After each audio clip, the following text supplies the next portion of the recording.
When our country was in its infancy, political discord threatened to tear apart the newly born United States of America. The scourge of partisan politics was a poison in the mother's milk of our new country. In this period of political chaos, a man stepped forth to save our nation. He came to serve his country for one last time. This man had already sacrificed more than his fair share as commander of the Revolutionary Army and as a founding father of our country. For the sake of his beloved country, he accepted the responsibilities of the office of President of the United States of America. He served the people of this young nation with utmost honor and integrity for 2 terms as its first president. Although many implored this man to remain as president for life, he declined. This great man, the father of our country, had one last solemn duty to perform for his beloved country. A presentation on George Washington will now be presented. This presentation is called A Standing Miracle, and it was researched, written, and is being presented by John Morris. Mr. Morris is Chief Justice of the 6th District Court of Appeals, headquartered in Texarcana, Texas. The stories told in A Standing Miracle actually happened. Only the scene is imagined. For our presentation, the time is March 4th, 1797. We find ourselves in the President's office in Philadelphia.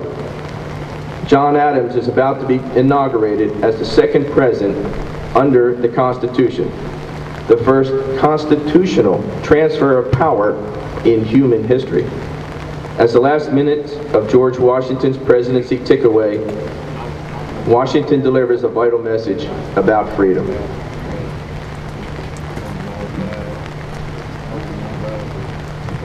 Oh, good day. I'm grateful you'd spend these last moments of the Washington administration with this lame duck.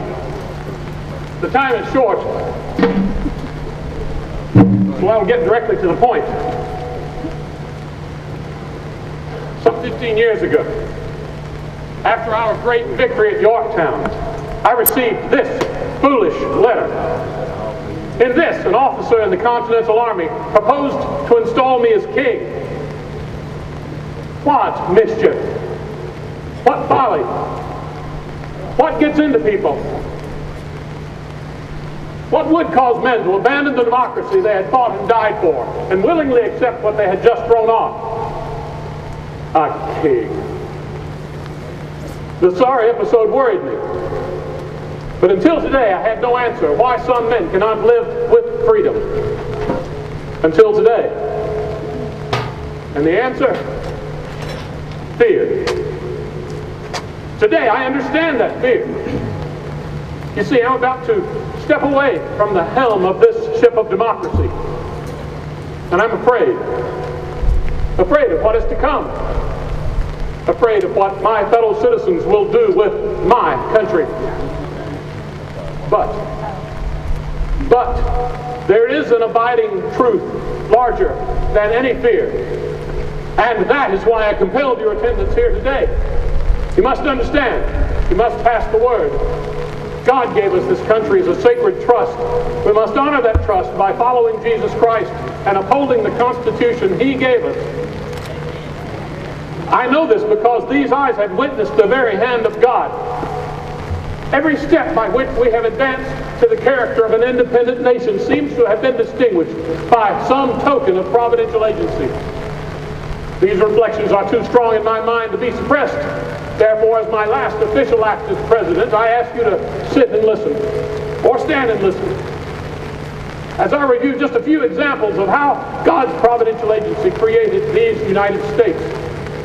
These events are links in a chain of providence some would attribute to chance, but which clearly come from the invisible hand which conducts the affairs of men.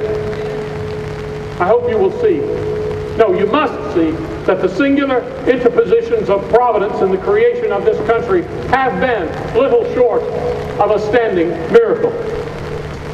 Well, the time is too short to tell you of so many of God's gracious acts on our behalf. For example, how in 1755, during the French and Indian War, he spared me as the only mounted officer to escape injury or death in an Indian ambush near the banks of the Monongahela River in the Ohio Territory. Providence preserving me for future duties. Or how some 15 years later, the Indian chief who led that ambush told me that in that ambush I had been protected by some mighty power, that I would be hailed as the founder of a mighty empire, and that I was the particular favorite of heaven and could never die in battle. Or how early in our years for our war for independence, God delivered us Boston without our losing a man. And then delivered us from certain catastrophe in Long Island, New York, and continued to show himself strong and faithful to fulfill his purposes for our infant nation.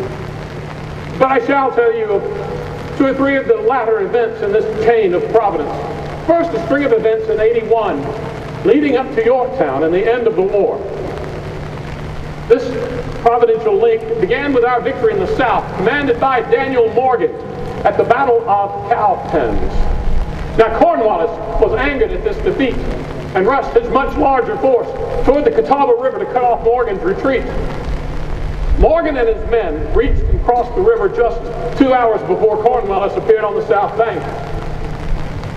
Well, victory was within the British grasp, but for no apparent reason, they decided to wait until morning to cross and destroy the Americans. And overnight, rain. Rain. So much rain that by morning the river was impassable to the British, and Morgan had escaped for the first time. A few more days brought Morgan and his men to the Yadkin River in North Carolina. No sooner had they crossed the Yadkin than Cornwallis appeared behind them. But Cornwallis was again blocked by a flooded river, and Morgan and his men had escaped the second time. 10 more days brought Morgan and his men to the Dan River and a crossing into friendly Virginia territory. When Cornwallis reached the Dan just a few hours later, it was flooded, and Morgan had escaped for the third and ultimate time. British General Clinton, writing from New York, wrote of this episode, "Here, the Royal Army was again stopped by a sudden rise of the waters, which had only just fallen, almost miraculously, to let the enemy over. Otherwise, they would not have eluded Lord Cornwallis's grasp. So close was he upon their rear." Morgan's escape was like the Exodus in the Red Sea. His escape left our Southern command at full strength and allowed the next providential link to be forged.